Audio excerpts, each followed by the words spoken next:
नमस्ते फ्रेंड्स, आप सब कैसे हो। आप सबको मेरी तरफ से शुभ नवरात्रि। तो आज मैं बहुत ही दिल के करीब टॉपिक बताना चाहती हूँ। जब भी मैं रूटीनली हम लोग जब पेशेंट्स ओपीडी में देखते हैं तो बहुत सारे पेशेंट्स की सोनोग्राफी की रिपोर्ट में थैली में सूजन बताई जाती है। तो आज मैं थैली में सूजन के बारे में ही आपको जानकारी देना चाहती हूँ कि एग्जैक्टली थैली में सूजन क्यों आती है, उससे आगे चल के क्या परेशानियाँ हो सकती है। बहुत लेडीज़ लोग रिपोर्ट में सूजन देख के पैनिक हो जाते हैं और समझ नहीं आता है कि ये क्यों आई है सूजन। तो सूजन किस वजह से आ सकती है, उससे क्या क्या प्रॉब्लम्स हो सकते हैं और उसके इलाज मैं आपको इस वीडियो में बताना चाहती हूँ। तो वीडियो के आखिरी तक बने रहिए।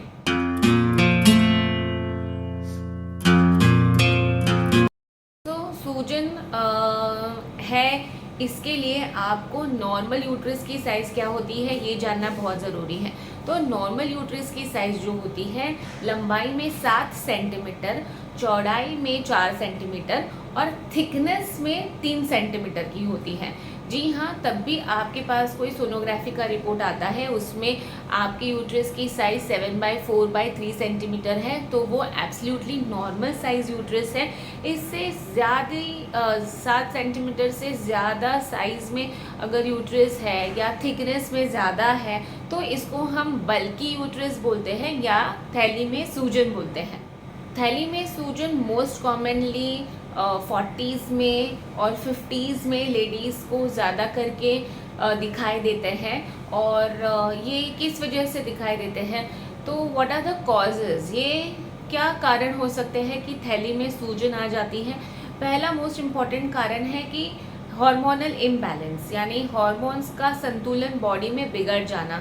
नॉर्मली ईस्ट्रोजन और प्रोजेस्टेरॉन हार्मोन के बैलेंस की वजह से थैली सही रहती है, लेकिन अगर आपकी बॉडी में ईस्ट्रोजन और प्रोजेस्टेरॉन की मात्रा में ऊपर नीचे थोड़ा सा भी हो जाता है तो थैली में सूजन आ सकती है। दूसरा मोस्ट इम्पॉर्टेंट रीज़न है फाइब्रॉइड्स। फाइब्रॉइड्स ऐसी गांठें हैं जो कि यूट्रस के मांसपेशियों में से बाहर आती है। ये नॉन कैंसरस है, ये बिल्कुल बिनाइन गांठ है, इसमें कोई ये गांठ से घबराने की बात नहीं होती है, लेकिन हाँ ये कारण हो सकता है जिसकी वजह से आपके थैली में सूजन आती है। तीसरा रीज़न है थैली में सूजन का, वो है एडिनोमायोसिस। डॉक्टर्स आपको बताएंगे कि आपकी थैली में सूजन है, इसका कारण एडिनोमायोसिस है। तो ये एडिनोमायोसिस एग्जैक्टली क्या है, तो जो आपकी जो यूट्रस की लाइनिंग होती है वो कभी कभी यूट्रस के मांसपेशियों में जाके वहाँ बढ़ने लग जाती है, जिसकी वजह से आपकी यूट्रस में सूजन आ जाता है।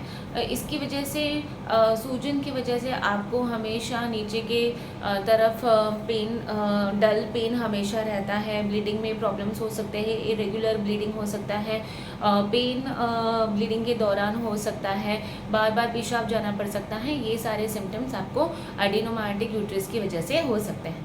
चौथा मोस्ट इम्पॉर्टेंट कारण है प्रेगनेंसी। जी हाँ, कभी कभी अगर जल्दी प्रेगनेंसी होती है जो सोनोग्राफी में भी नहीं पकड़ में आती है तो उसकी वजह से भी आपकी थैली में सूजन हो सकती है। लेकिन अगर ये रीज़न है तो आपको यूरिन प्रेगनेंसी टेस्ट और ब्लड प्रेगनेंसी टेस्ट में आपको पता चल जाएगा कि आप प्रेग्नेंट हो या नहीं। अगर आपको सोनोग्राफी पे बताया है कि आपको थैली में सूजन है तो क्या ये डरने वाली बात है, तो मैं आपको बताना चाहती हूँ कि डरने वाली बात तब होती है जब भी एडिनोमायोटिक यूट्रस का बहुत बड़ा फाइब्रॉइड की साइज़, ये कारण हो सकते हैं। अगर आपके थैली में सूजन की वजह से अगर छोटा फाइब्रॉइड है, मामूली सा एडिनोमायोटिक यूट्रस है, तो आपको डरने की ज़रूरत नहीं है, क्योंकि इसके लिए गोलियों से भी ट्रीटमेंट पॉसिबल है। जैसे मैंने बताया, बल्कि यूट्रस या यूट्रस में सूजन होने की वजह से क्या क्या प्रॉब्लम्स हो सकते हैं। काफ़ी महिलाओं को बहुत समय तक नीचे दर्द रहता है, नीचे की जगह पे एकदम जैसे हमेशा डल एकिंग पेन, चाहे पीरियड्स आए ना आए, हमेशा उनको डल एकिंग पेन रहता है। स्पेशली एडिनोमायोसिस में उसका हम लोग ट्रिपल डिस्मेनोरिया बोलते हैं, यानी कि पीरियड आने से पहले भी महिलाओं को एडिनोमायोसिस में पीरियड आने से पहले दर्द होता है, ड्यूरिंग द पीरियड्स दर्द होता है और पीरियड ख़त्म होने के 3-4 दिन बाद तक भी दर्द रहता है। सूजन की वजह से कभी कभी आगे जो पेशाब की थैली है उसमें प्रेशर हो जाता है, उसकी वजह से महिलाओं को बार बार पेशाब लग जाती है। पीछे की तरफ संडास की जगह रहती है, तो उस पर पीछे प्रेशर के सिम्टम्स होने की वजह से काफ़ी लेडीज़ लोगों को कॉन्स्टिपेशन की शिकायत होती है, पीरियड्स में इरेगुलरिटीज़ होते हैं। तो ये सारी चीज़ें हो सकती हैं। अगर कोई कंसीव करने की कोशिश कर रहा है, अगर जो प्रेगनेंसी की प्लानिंग कर रहा है और थैली में सूजन बताई है, तो काफ़ी लेडीज़ लोगों को इनफर्टिलिटी भी हो सकता है थैली में सूजन होने की वजह से। प्रेगनेंसी करने में, कंसीव करने में प्रॉब्लम हो सकती है। So how do I diagnose, हमको कैसे पता चलेगा कि आपकी थैली में सूजन है? आप गायनेक के पास जाओगे तो वो इंटरनल एग्जामिनेशन करके देख सकते हैं। एक्सपीरियंस गायनेक को पर वजाइनल इंटरनल एग्जामिनेशन से समझ में आ जाता है कि थैली में सूजन है या नहीं। और दूसरी चीज़ है सोनोग्राफी, ऊपर से सोनोग्राफी या अंदर से सोनोग्राफी करके थैली की साइज़ पता चल जाती है, उसमें फाइब्रॉयड है या नहीं, एडिनोमायोसिस है या कि नहीं, या फिर कोई कैंसर की गांठ है या नहीं, ये सोनोग्राफी पे पता चल जाएगी। आपकी थैली में सूजन है तो इसका क्या इलाज है? इसका इलाज आपकी सोनोग्राफी की रिपोर्ट से समझ में आएगा कि सूजन किस वजह से है। पहले आपको आपके डॉक्टर से ये पता करना है कि थैली में सूजन किस वजह से है। अगर फाइब्रॉइड ही सूजन का कारण है तो फाइब्रॉइड का गोली से भी इलाज हो सकता है, और फाइब्रॉइड की गांठ निकाली भी जा सकती है depending on the size and position of the fibroid. मतलब साइज़ क्या है और कहाँ पे फाइब्रॉइड है, ये जानने के बाद डिसीजन लिया जा सकता है कि वो गोली से ट्रीट कर सकते हैं या उसके लिए ऑपरेशन की ज़रूरत होती है। और अगर आपकी सूजन एडिनोमायोसिस की वजह से है तो अभी उसके लिए भी ट्रीटमेंट पॉसिबल है।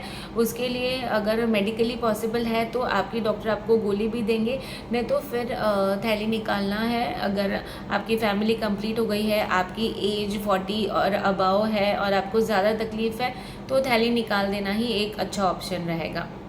एक्चुअली आपके सूजन का कारण क्या है, ये आप अपने डॉक्टर से डिस्कस करके इसका इलाज मेडिकल मैनेजमेंट से, यानी कि गोली के द्वारा करवा सकते हो, या फिर सर्जिकल मैनेजमेंट से कि कोई ऑपरेशन के द्वारा करवा सकते हो। तो लेडीज़, आपको उम्मीद है ये वीडियो से आपकी सोनोग्राफी में जो थैली में सूजन बताई है वो किस कारण है, थोड़ी सी तो नॉलेज आपको मिल गई होगी। और थोड़ा सा पैनिक आपके मन में जो है वो कम हो गया होगा। तो अगर आपको मेरा ये वीडियो पसंद आया है तो आपके फ्रेंड्स के साथ मेरा ये वीडियो शेयर कीजिएगा। और अब तक आपने मेरे चैनल को सब्सक्राइब नहीं किया है तो मेरे चैनल को सब्सक्राइब ज़रूर कर देना। Thank you.